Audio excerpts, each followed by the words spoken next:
This is the I Can Do Anything podcast. My name is Colin. Today on the podcast, I'm going to get back to some basketball. It's been a minute since I talked about just purely basketball, and there's a lot to talk about in the basketball world. I'm really excited about college basketball being started. It feels like it's in full swing, and it is obviously, but it feels different. There's obviously no fans or very limited fans at a lot of the college basketball games, but because the schedules are irregular, there's a lot of really great matchups early on in the season, and there usually is, in these preseason or early season tournaments over Thanksgiving, there was a lot of good matchups, and there always is. It probably really isn't that much different. It just feels different because some games are getting canceled and they've got to move stuff around, and the Maui Invitation. Oh wow, I don't think he called bank on that one. Kansas is up 58-50 against Creighton right now. I'm watched a little behind. I'm a little bit behind schedule, but just a little caveat that YouTube TV is great. I'm on a 15-day free trial right now, and I'm very thoroughly impressed. And I think I will more than likely be keeping it. But yeah, there's always these preseason tournaments and stuff. It just feels different. It feels like some of these games, Baylor Gonzaga was scheduled 1 versus 2. That obviously got canceled because of COVID. I believe some Gonzaga players tested positive. I don't know. It feels a little different, obviously, this year. I don't think that anybody would argue with that. Michigan State had a great win over Duke. I was very impressed. Since then, they've had a couple of not. I think that if you looked at the scoreboard, you wouldn't think that Michigan State won in any kind of sound, or I don't know. They didn't blow out Detroit Mercy or Western Michigan. I can't remember who the other one was, if there was another one. They didn't blow them out the way that you would think that they would against a low mid-major team, but I feel like that's how this whole year is going to be. Good teams are going to have to win really ugly and sloppy games, and it's just kind of be how it is. The games are going to be, a little odd. The pacing's going to be a little weird because practice schedules are going to be really irregular, and guys just aren't going to be as in good a shape as most years. But it's going to be a really interesting season. I'm excited to see how much of the season gets complete. Obviously, there's no money really involved at the Division III level, but we've had, try and play an exhibition game, a couple exhibition games, and I believe one, maybe 2 games that counted in the record. Tried to actually play against Western and Central in exhibitions, obviously, and those ended up getting canceled because 3 of our players tested positive. But we're shut down until January. Whoa, that guy looks like James Harden did when he was in college a little bit. Wow, that's odd with no beard. Okay, he doesn't look like it as much anymore. Maybe it was that angle. He looks like a young James Harden a little bit. Wow. I don't remember what I was saying. Games are going to be sloppy. That's the bottom line. There's very irregular practice schedules. Good teams are going to have to win ugly games, and these mid-major, if there's a March Madness, which I really, really hope there is. Last year feels so odd not having a champion and not having the national tournament.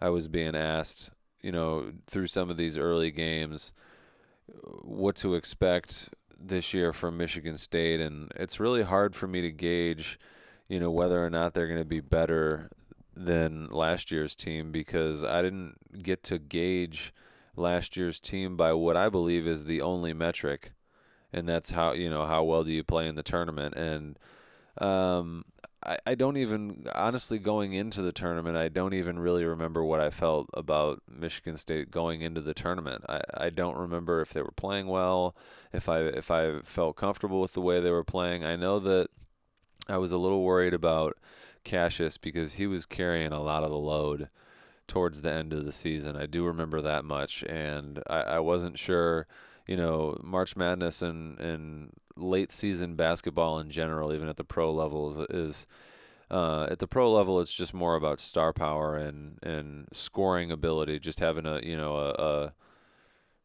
don't know. Any basketball game is about having a well-rounded team, but at the college level, guard play really, really becomes really, really key in March. And having Cassius Winston, the best point guard in the league last year, would have been, for all intents and purposes, really great. But I'm not sure that he would have been able to keep it going. He was playing really well, and I just remember he wasn't getting the help that I was hoping for, and that they would need down the stretch, because he wasn't going to be able to play the way he was playing so fast. Or so fast. I started reading a text message that said fast in it.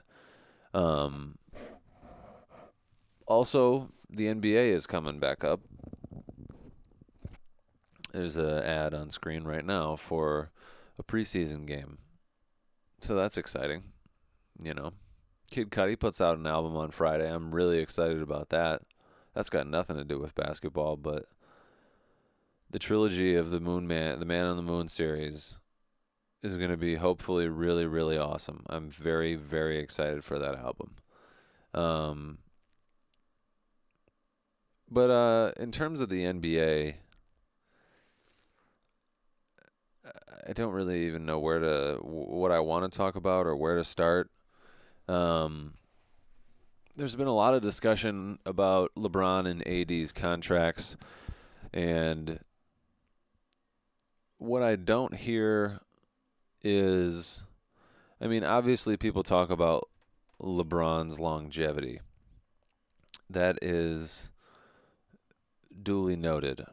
I think everybody acknowledges and realizes that LeBron's beating father time as of right now. It's not going to last forever because that's impossible. But I don't know if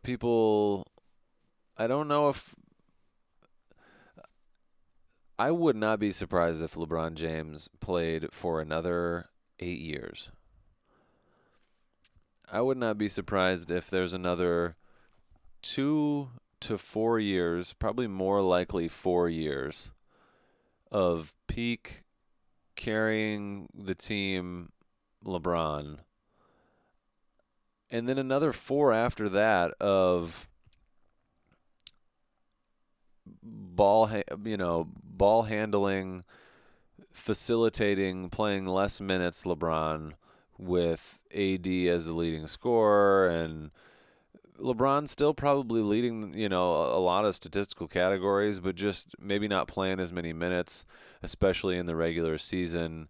There was a really great piece that ESPN did. I don't remember the name of the journalist off the top of my head. It was just a short little piece. I don't know what it was. It was like 7 minutes long, a video breakdown of LeBron's efficiency and how his game has changed over the years, and during the bubble and during the playoffs, how he kind of he was like the slowest player in all the playoffs, just in terms of like average speed moving on the court. There's all these advanced metrics about player movement and stuff that are really, really interesting, in the way that this guy broke it down and talked about how his game has evolved, and how he's slowing down and picking his spots and conserving energy for moments that matter. And that's why it's so important that AD maybe step up and play more minutes and take more of the scoring load. Um, but yeah, I think people are continuing. They acknowledge that LeBron is his longevity and is amazing, and I just don't know if I still think it's being underlooked. Like what I hear is that people think LeBron's got like another until this new contract that he just signed is up, and then it's gonna like kind of just be retirement mode. Maybe he'll play with Bronny for a season or two. The way I see it is until this contract is up, LeBron is in his prime still, and still is he 3 more years now or 2 more years now? I don't remember. I don't see why they can't win the championship until until that contract expires. AD's contract is a little longer. I believe it's 5 years. So it'll be interesting to see whether, like where LA is going into LeBron's free agency and where the Lakers are in terms of like draft picks and stuff and where Bronny is going to be projected to go. It'd be fucking amazing if he got drafted by the Lakers. That would be really cool. And LeBron could stay in LA. I don't, obviously I have no idea what he wants to do, what the next step would be, but he could play with AD for another 5 years, and after this contract is up, sign for another 2 years, and potentially play with Bronny, and they could still be championship contenders. I mean, how cool would it be for Bronny to come into the league and get a championship in the first year, or the first 2 years, or the second year, or whatever it may be? Or it would be really cool to see another kind of chapter in LeBron's career, and where, I mean, with all the player movement from year to year, the league, even by the time that contract is up, is inevitably going to look a lot different. There's going to be a lot of player movement between now and then. It'll be interesting to see what happens with Giannis.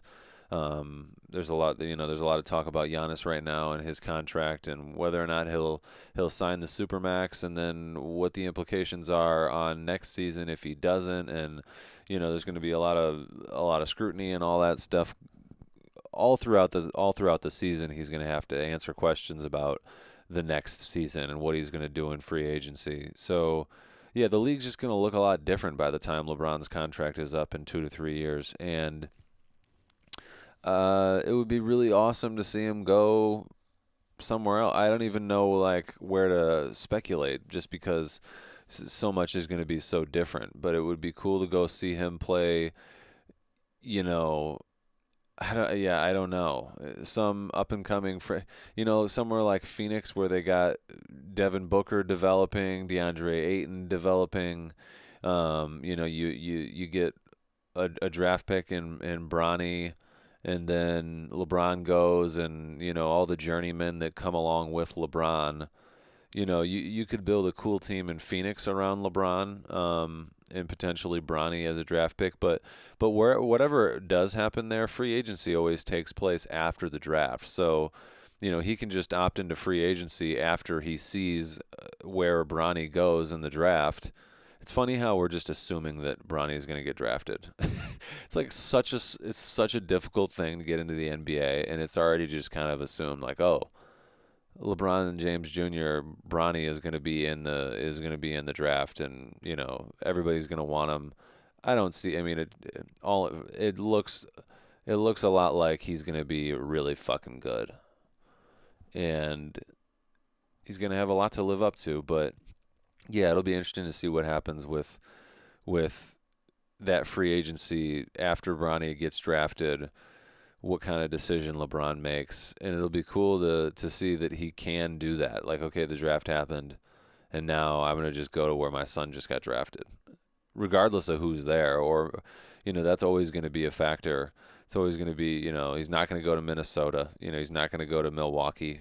He's not going to go somewhere cold at this point. It's going to have to be, I couldn't see him going back to Miami. I don't know. That relationship seems a little frayed with Pat Riley, but then again, the relationship with the Cavs owner, whose name is escaping me for some reason right now, Gibson? No, I don't know. That was a little frayed, obviously, too. But I don't see him going back to Miami. What other warm climates are there? Yeah, Phoenix. It wouldn't go to Sacramento. That wouldn't make any fucking sense. There's no other teams in. Well, the Clippers wouldn't really make any sense either. Yeah, I don't know. Again, it's all going to be very fun and interesting. So the NBA will start soon. I don't see any of those guys playing. The preseason matchups aren't going to be too interesting. Not that they normally are, but especially with the shortened off season, I could see Kevin Durant getting some good run in the preseason just because he needs to get back a little. Like he's doesn't have as much of his wind as these other guys do. You can prepare all you want, but game speed is way different, and he hasn't played in a game in a really long time. So I could see KD playing a little bit in the preseason, maybe a little more, but then again, with the risk to injury, maybe he wouldn't. I don't know. That's all going to be very interesting. Unpaid games that don't matter for big stars that have had injuries is going to be really difficult. Like when Klay Thompson comes back, I don't know. Especially getting injured, playing a pickup game or in workouts or whatever right before the season's about to start. But yeah, like LeBron's not going to be playing in the preseason. So I'm not excited about the games until the 22nd, which is opening day. Lakers Clippers, I believe, play on opening night again. But yeah, fucking basketball is back. The world feels like it's coming back, even though like cases are at an all-time high. It seems like people are excited about a vaccine. I'm not too enthused about a vaccine. Gives me the heebie-jeebies a little bit thinking about it. And it'd probably be fine, but I don't know. I tend to be a little conspiratorial when it comes to things like those. But it would be great if, I don't know, part of me likes not working trying basketball games, but it would be great to have basketball back on campus and get to some, I don't know. Yeah, I don't care. On second thought, yeah, I don't really care. As long as there's basketball on and I can just kind of hang out, I'm pretty happy. So, speaking of that, I've been doing a bunch of home design stuff. All kinds of stuff. I'm having really fun like designing a pantry. Look at that. I think the lovely lady is pulling up. Yeah, I've been having a lot of fun designing a pantry, for example. And doing random shit, man. I really feel like I'm going to have a second career doing some kind of architecture, some kind of I really want to design houses. Being a developer or an architect would be really fun, and I think that'll be phase 2 of my career. I don't know when that'll happen. We got some interesting things in the works here at the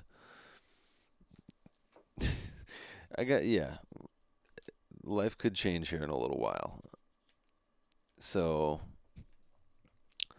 I'm having fun designing some houses that are, reasonable budget. I'm having fun designing some crazy ones, some really big houses, combining the two, watching real estate videos and stuff and seeing how other people design, just cool little ideas for different things.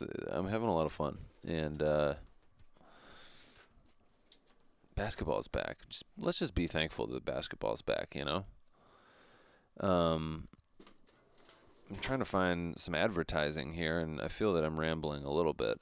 But the I Can Do Anything podcast, we got to pay our bills here a little bit. And the first sponsor today is from Ludus. Selling tickets should be easy so you can focus on what truly matters, your production. The I Can Do Anything podcast is powered by Ludus, built from the ground up for a high school theater director. Ludus is simple and free online ticket sales for K through 12 schools With a customized ticketing portfolio, or portal rather, Ludus offers great customization features. Choose your own unique domain, pick custom colors to match your organization, and even build a meaningful splash page with the drag and drop editor. Take control of your ticket sales with the advanced control panel tools. Add shows and showtimes, search for tickets, find patron data in seconds, create multiple admin users, and issue exchanges and refunds at the click of a button. One of the best features Ludus has to offer is the ability to generate detailed reports. View revenue data broken down by day, manipulate your data to answer questions about your sales, and export your data for future use. Ludus also offers powerful reserved seating. Easily let your patrons choose their own seats for your reserved seating shows. Upload your seating chart using the drag and drop maker. Add section, rows, and tables. Choose premium seating, and general admission shows are possible too. Obviously, as I'm reading these, this copy hasn't been updated since COVID. There really aren't any. I don't know. I know that Ludus has struggled during the pandemic a little bit, but they're finding ways to adapt their services for this virtual world.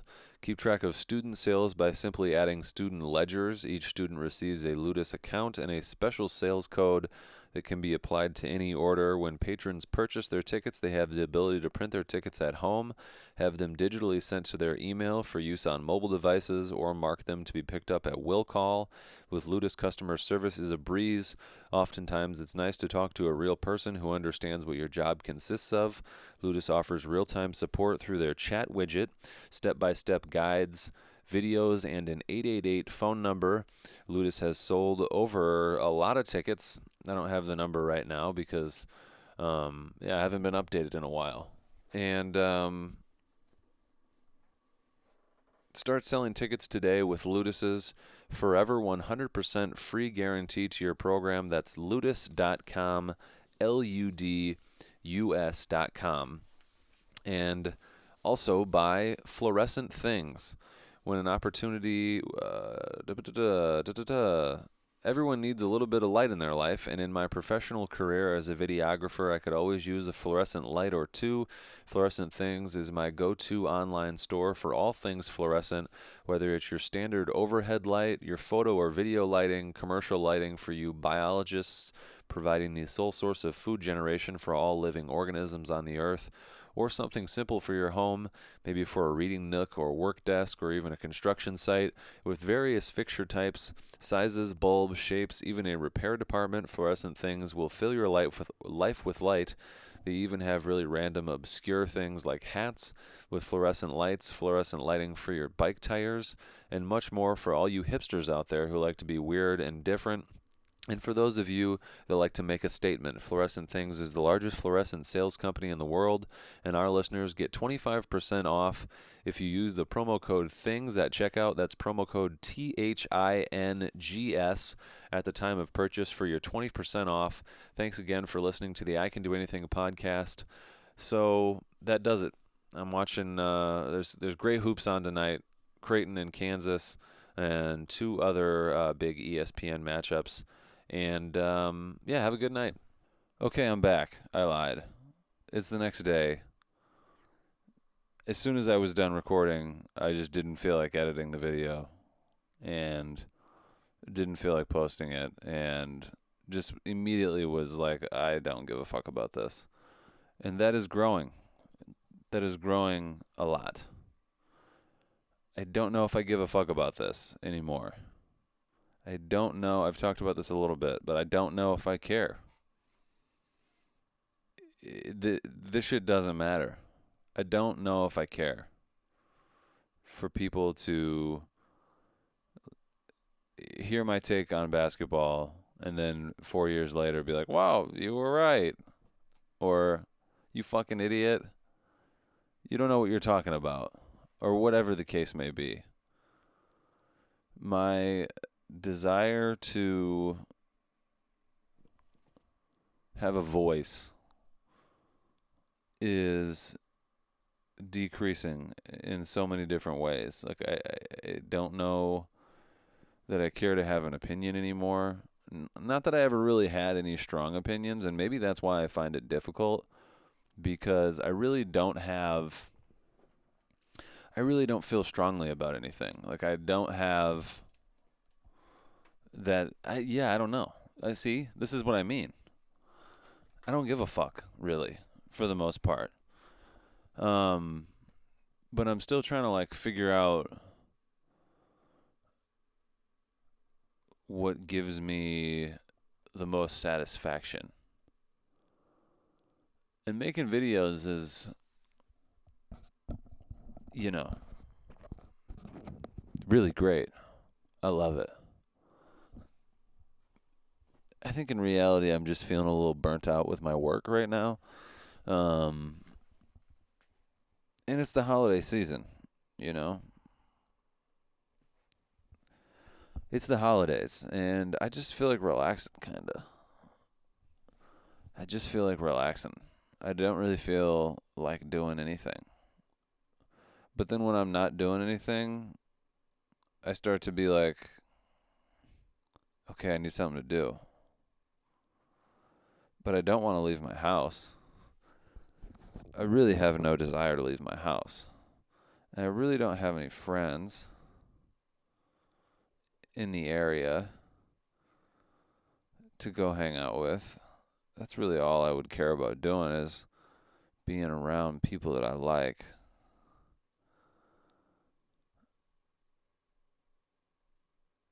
And I really don't get bored very easily. I can keep myself entertained, but I don't feel like my work is satisfying me right now. And that's pretty normal, right? Like, most people aren't satisfied by their work like almost every day. And when I have like a couple weeks or like a month, then I start to get a little antsy. I start to like veer off track a little bit, and I'm not as efficient, and I'm not as focused on my work. I get a little sidetracked sometimes. Because the stuff that I'm working on right now is stupid. uh, it's stupid. I don't really have anything coming up. Like, I don't know, the anything that we're doing, like any kind of messaging, it's like we have to just like it's like we can't do anything without acknowledging that the coronavirus exists. Everything's just like fucking, I don't know. It's not even that bad. It's really not that bad.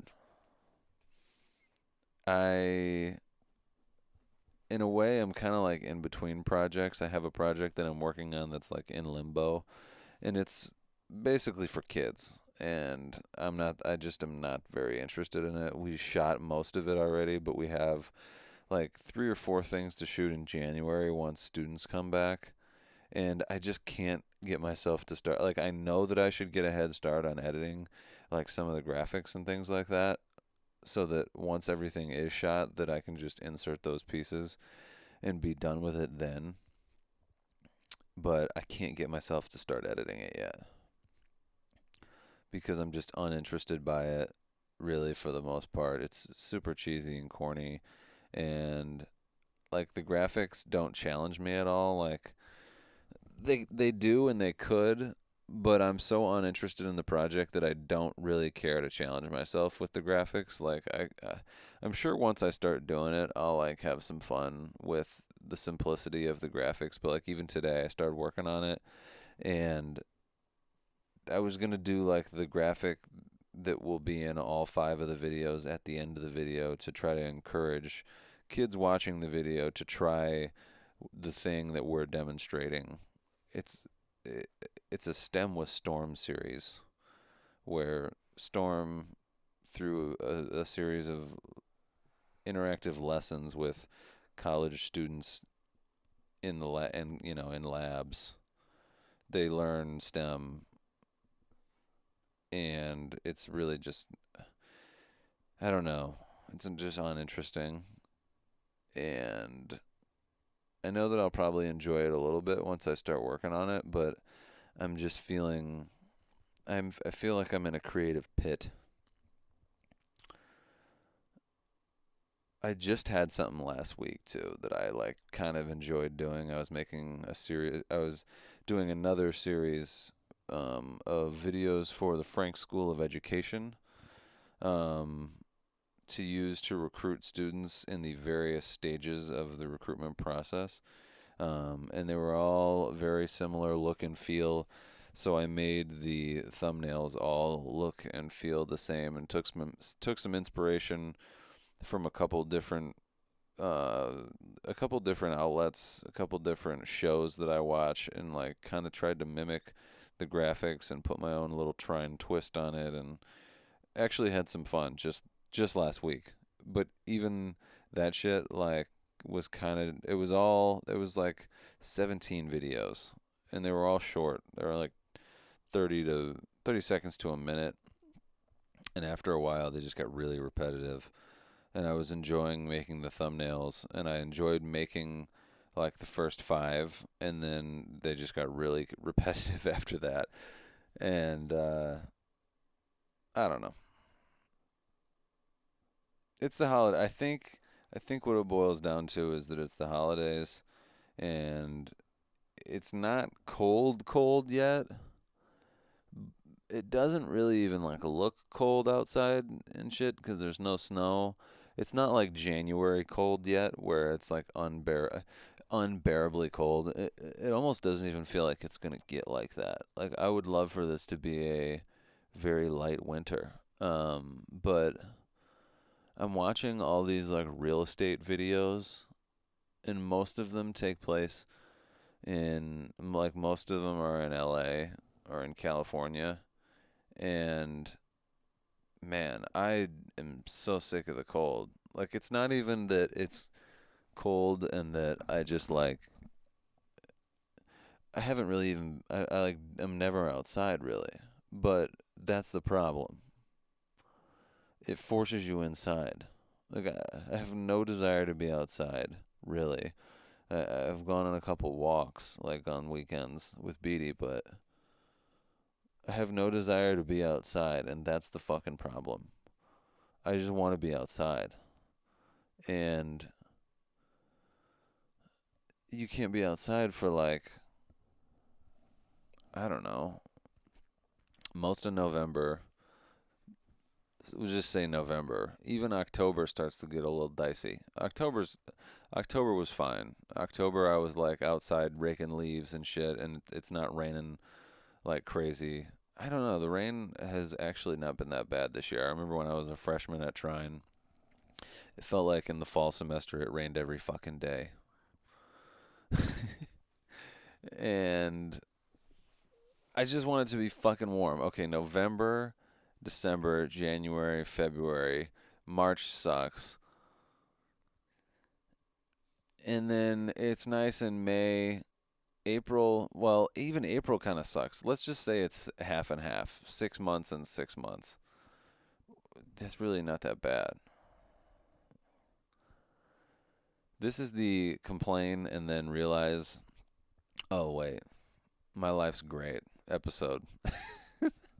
That has been a theme for me a lot lately, too. I've gone down these, like, fucking rabbit holes of designing houses and thinking that when I am finally able to build the house that I'm designing or the mini houses that I'm designing, that like then I'll be fully content and happy every day and satisfied and like fulfilled and all this shit that that is impossible.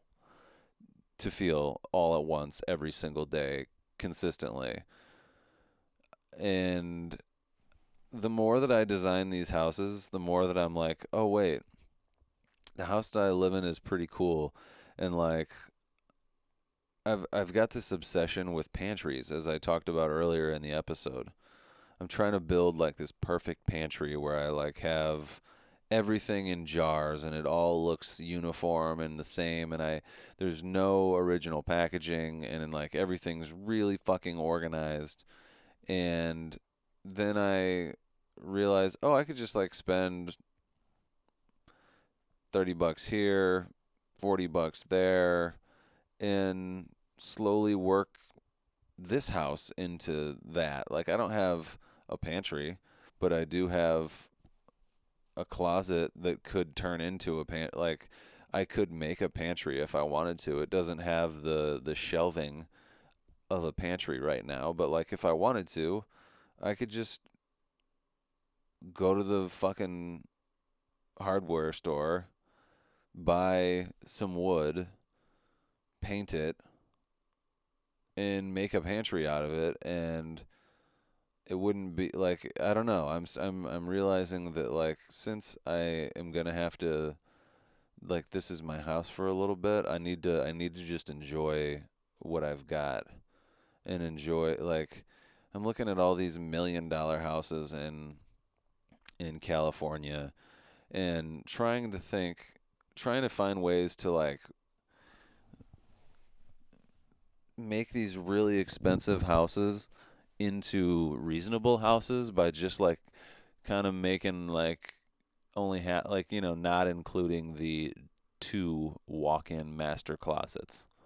And let me just make one of those master closets and give it the same look and feel, and, you know, shelving setup, or, you know, the same arrangement, you know, the toilet being next to the vanity, or the whatever the fuck it is. And how can I make these like really awesome features and stuff, but like and the reason that these houses are so expensive is obviously because they're in California. Like, you know, 4,000 square foot house with 5 bedrooms. This is what they do in LA. The 4 to 5,000 square foot houses have 7 bedrooms and 6 baths, or something crazy like that. You know, 7 bedrooms and 8 baths, and like 4 of the bedrooms have their own walk-in shower, their own toilet, their own sink, their own closet. Like, obviously it has to have a closet to be a bedroom, but like all the bedrooms have their own. It seems like most of the guest bedrooms, or the bedrooms in the houses, have their own full bathroom. And I just like try to build them like based on the layouts of the house, or like yeah, mostly based on the layout, and then just like eliminate a lot of the bullshit. Like eliminate a couple of the bedrooms, and instead of it being a 7 bedroom, make it a 4 or a 5 bedroom, and eliminate some of the just dead space that, like, you know, makes these sprawling mansions. And that's part of what makes them really awesome is the space, and just the you know, extra walking space. You know, instead of a hallway being 3.5 feet, it's 7 feet wide or 8 feet wide. And, you know, that's a really easy way to just eliminate some square footage. You can make what is an 8-foot wide hallway 5 feet wide, and that's still, I think most hallways, the like 80, what the wheelchair compliance is wide, but I don't know what the like compliance is, what the fucking acronym is, or whatever. But I think it's 3.5 feet wide, or something like that, maybe 4 feet wide. And I try to like design these like scaled back a little bit dumbed down version, and a lot of the expense is in the materials that they use. You know, you can use you can buy a door handle that is still looks cool.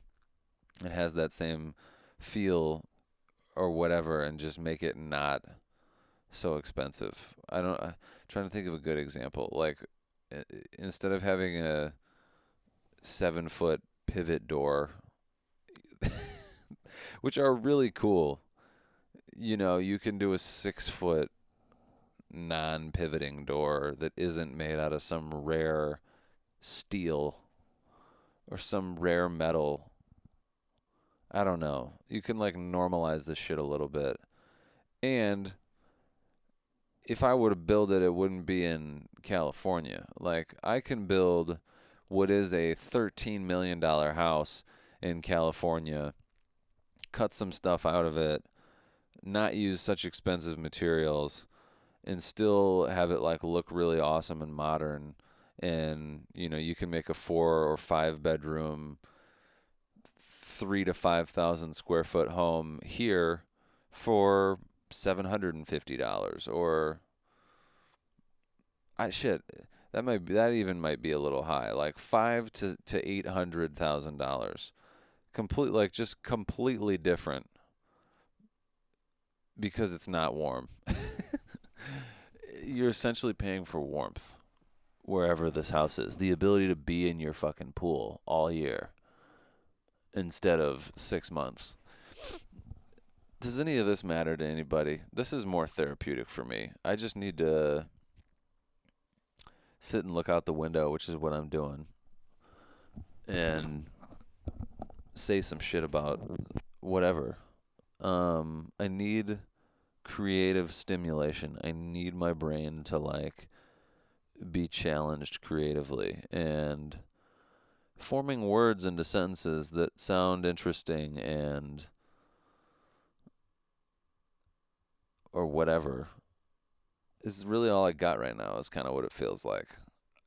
I'm even a little bit like I've been doing a bunch of home design, and I'm even a little burnt out by that. I love doing it. And I'm just like, oh wait, my house is fine, and I'm not going to move for at least a year. Like, why can't I just enjoy this house? This house is pretty nice. It's me and one other person that lives here. We don't really need a bunch of space. We never have people over. This is perfect. It's fucking perfect. I don't have a master bathroom, but there is a bathroom really fucking close to my bedroom that's really nice. My shower is huge. I'm living the life, dude. I am rich. And I'm not at all, but I feel like that is you gotta just make, you, I don't want to sound cheesy. I'm not even gonna say it. I'm just trying to enjoy myself, you know? I'm trying to take this time during the holidays to chill the fuck out a little bit. I don't need to work 8 hours a day. Fuck that, dude. I don't need to do it. I work enough random hours during when there's kids on campus. I don't need to do it. I'm not getting paid enough to slave away at my desk on really stupid video projects. Does it sound like I'm frustrated with my job? I feel like I am a little bit, but I love it at the same time. It's so great. So there were basketball games last night that I talk about at the beginning of this episode, and I only watched a little bit of them. Iowa looked great. Iowa looked really great. And what was great, even more great, is that they started 5 white dudes. And I thought that was fucking cool. Because you don't really see that. And as a fellow white baller, I got, it's good to see. It's great to fucking see. And whenever I see white guys playing basketball at a high level, they look so like a lot of the black athletes are just like sculpted like gods. They look like gods. Like they're just like perfectly chiseled out of marble. They look like statues. You know, like their bodies are like so unattainably like, oh, that's not me. But then I see these white guys, and I'm like, oh, that he looks like me. Like he's reasonably cut. You know, 6 foot, 6'1", shaved head, just a clean looking regular ass dude. And there's something that's like, yeah, fucking, and they played so well. And Lucas Garza is fat. I didn't know that. I heard his name a lot this year. Just in the early season, um, he's playing great. I mean, I watched him for the first time last night, and wasn't expecting him to be. I kind of envisioned when I heard about Iowa's big man who's scoring a bunch of points and playing really well, and I kind of pictured like one of those Wisconsin big men that are like not necessarily like. I'm trying to think of like Frank Kaminsky is.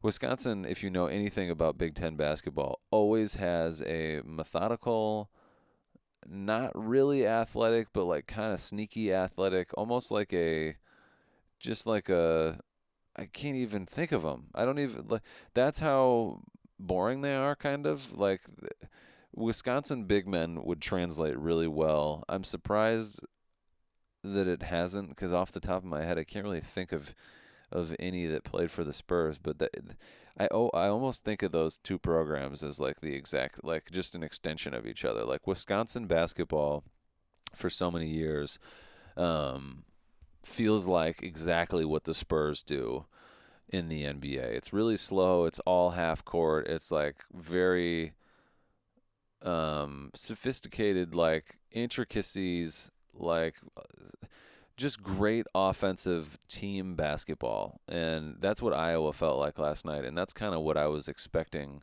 from Lucas Garza. I mean, he's really not that far off from it. I think the prototypical like Wisconsin big man is a stretch big man kind of. They were doing that really as far as long as I've been watching basketball. I guess like the person that I think of in the NBA that was the first like guy that made being a stretch big cool to me was like kind of Rasheed Wallace.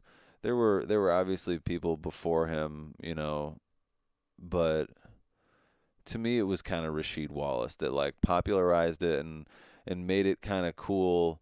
Um, and I guess when would that have been? Rasheed Wallace was like great on that. Oh, was it the '01 Pistons or the '02 Pistons that beat the Lakers, I believe, with Chauncey Billups and Rip Hamilton and Big Ben and then Rasheed Wallace. That was like towards the end of his career, and I guess anything from then on, a lot of those Wisconsin big men. I want to think of like one of them.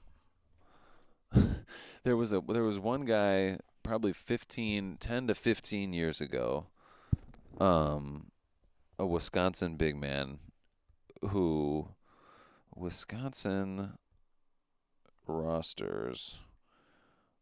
No. Wisconsin basketball rosters, and I want to go to the Wikipedia page and see if I can like see rosters from more than just this season or like picking a specific season. I want to just see a list of all of their rosters. Or maybe I can change the year on the roster. Is this going to sports-reference.com. This can't be all that credible, but I think it's going to give me what I want. And there's no way that I cannot lose sight of the original point here. Maybe I can. Who gives a fuck? I was talking about Lucas Garza and the games last night. Somehow now I'm talking about Wisconsin big men. Lucas Garza didn't. He was fatter than I was expecting. Okay, this page is not going to give me what I want. What if I go to the Badgers webpage? Will they give me the option to choose a different year if it ever loads? I can't remember what the other games were. Illinois and Duke in the ACC Big Ten Challenge.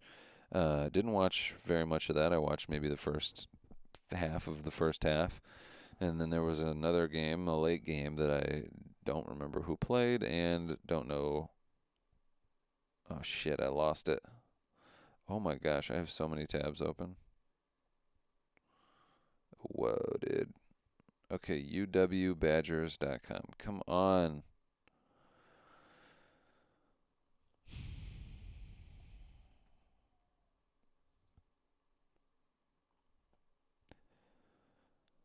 There's a thing buzzing in my ear. It's like some feedback from this microphone set. It's driving me crazy a little bit. This isn't going to load, is it? See, and already I don't want to edit this, and I really don't even do any editing. But I don't want to go through the process of exporting, like rendering the video and then exporting the video and then uploading the video and making sure it uploads. But I'm going to do it anyways. I'm going to do it because if you're listening to this, then it's done, right? You know what I'm saying? I'm just killing time here. This page isn't going to load, I don't think. For some reason, this iPad is being a bitch right now. Anywho, Lucas Garza was great. And Iowa is a well-oiled machine. Kansas is great, too. I don't know. The college basketball season is going to be really interesting. I don't even really... I don't know. I don't think that there's going to be that much of a season. Like, I feel like it's going to be so irregular that it's almost going to be like I don't know. Especially with the college football playoff right now, it's like some teams have played 3 games, or like 4 or 5 games. It just feels weird to compare a team that's played 7 or 8 games to a team that's played 4 games. Like, it's and everybody's different and everybody's gotten in, like, yeah, I don't know. It almost illegitimizes it, and now there's more games in basketball, so there's more of a chance to, they're going to play more games inevitably, but than college football, but I don't know. It's going to be interesting to see. And it's so unfortunate because the Big Ten is going to be fucking great this year. Michigan State, Wisconsin, Iowa, and who's the other one? Illinois, that are in I believe 4 teams in the Big Ten. Those 4 are in the top 10 as of right now. So it would be a really great year for the Big Ten to have a full season. It's going to be super competitive, and I didn't even mention. I believe Penn State was pretty good last year. I don't know what they look like this year. Now I can't even think of who else is in the Big Ten. Nebraska and Rutgers suck. Michigan, I don't know what they're like. I know nothing about Michigan. I found over the years that I used to know so much about every basketball team, and I like knew the players' names, and I was like so fucking into it. And then once I passed college, I was like just kind of like, oh, this is not like the NBA to me now. And BD disagrees. She would much rather watch college basketball than the NBA because of the complaining and just like the players kind of like not giving their effort because they play so many games, in a random game during the week. She just doesn't feel like they give maximum effort, and they don't.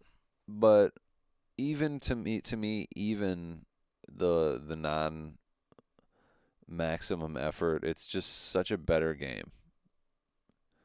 It's just a more refined, like all of those guys are so fucking good.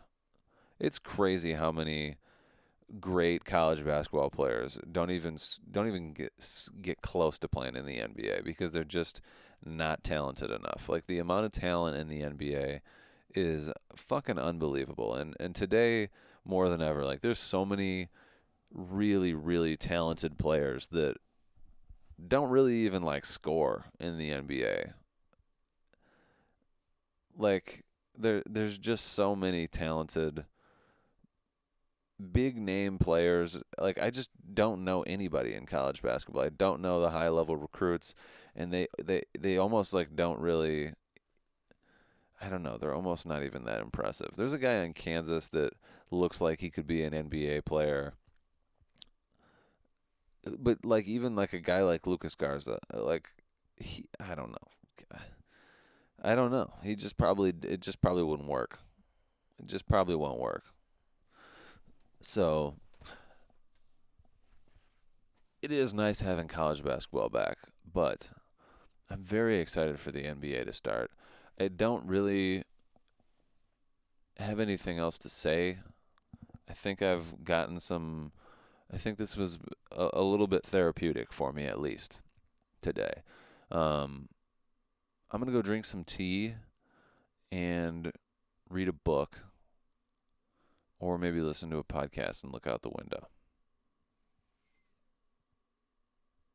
Hopefully you're listening to this podcast and looking out the window, and maybe you've thought to yourself, wow, I can fucking do anything.